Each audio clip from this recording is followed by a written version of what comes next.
giant picked up the trembling Sophie with one hand and carried her across the cave and put her on the table. Now he really is going to eat me, Sophie thought. The giant sat down and stared hard at Sophie. He had truly enormous ears. Each one was as big as the wheel of a truck, and he seemed to be able to move them inwards and outwards from his head as he wished. "Ho ho ho ho! Eyes is hungry!" The giant boomed. He grinned, showing massive square teeth. The teeth were very white and very square, and they sat in his mouth like huge slices of white bread. Please don't eat me, Sophie stammered.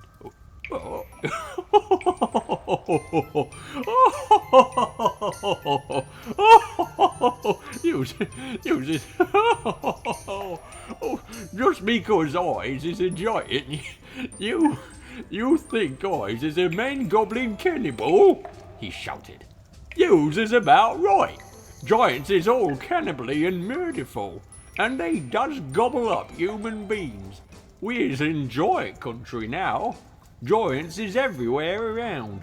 Out there us has the famous bone-crunching giant. Bone-crunching giant crunches up 2 whoopsie-whiffling human beings for supper every night. Noise is ear-bursting. Noise of crunching bones goes crackety-crack for miles around. Ouch, Sophia said. Bone-crunching giant only gobbles human beings from Turkey. The giant said. Every night, Bone Crunch was galloping off to Turkey to gobble Turks. Sophie's sense of patriotism was suddenly bruised by this remark that she became quite angry. Why Turks? She blurted out. What's wrong with the English? Bone-crunching giant says Turks is tasting ever so much juicier and more scrum-diddly-umptious. Bone Cruncher says Turkish human beings has a glamoury flavour. He says Turks from Turkey is tasting of Turkey. I suppose they would, Sophie said. Of course they would, the giant shouted. Every human being is diddly and different. Some is scrum-diddly-umptious, and some is hockey slush. Greeks is all full of hockey slush. No giant is eating Greeks ever. Why not? Sophie asked. Greeks from Greece is all tasting greasy, the giant said. I imagine that's possible too, Sophie said. She was wondering with a bit of a tremble what all this talking about eating people was leading up to. Whatever happened, she simply must along with this peculiar giant and smile at his jokes. But were they jokes? Perhaps the great brute was just working up an appetite by talking about food. As I am saying, the giant went on, all human beings is having different flavours. Human beings from Panama is tasting very strong of hats.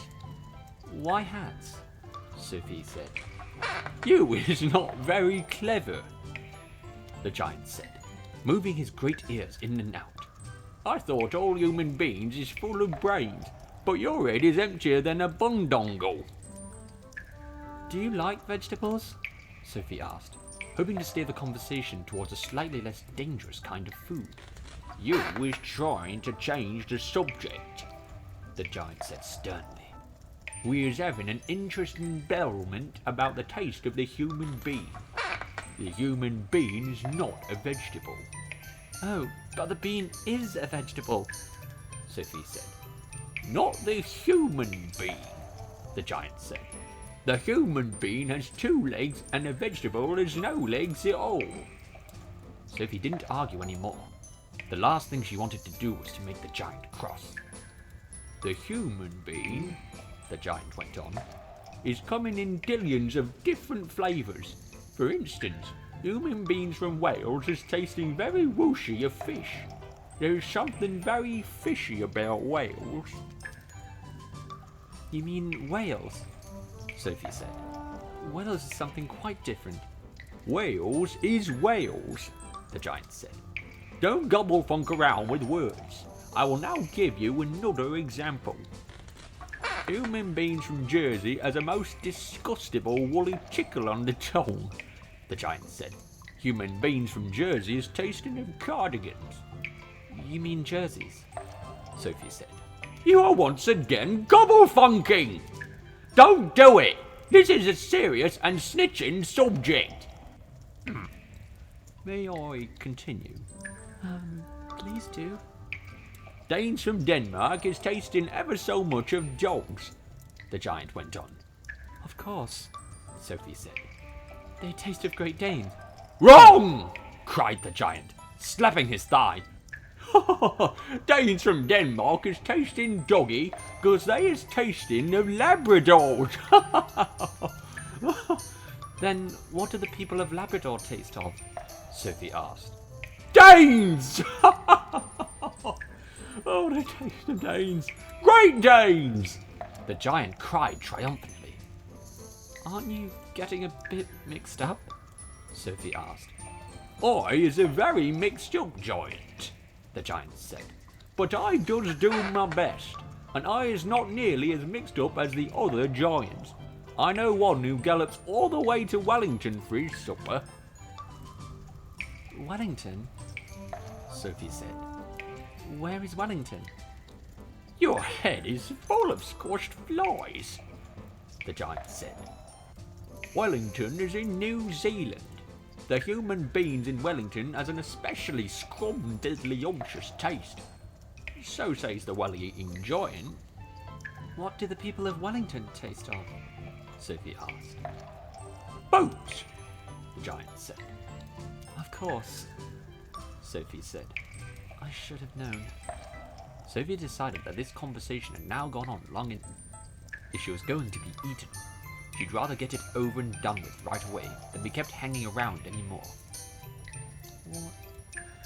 What sort of human being do you eat? She asked, trembling. Me? Shouted the giant, his mighty voice making the glass jars rattle on their shell. Me? Gobbling up human beings? This I never. The others, yes, all the others is gobbling them up every night, but not me. Ours is a freaky giant. Ours is a nice and jumbly giant. Ours is the only nice and jumbly giant in giant country. I is the big friendly giant. I is the BFG. What is your name? My name is Sophie, Sophie said, hardly daring to believe the good news she had just heard.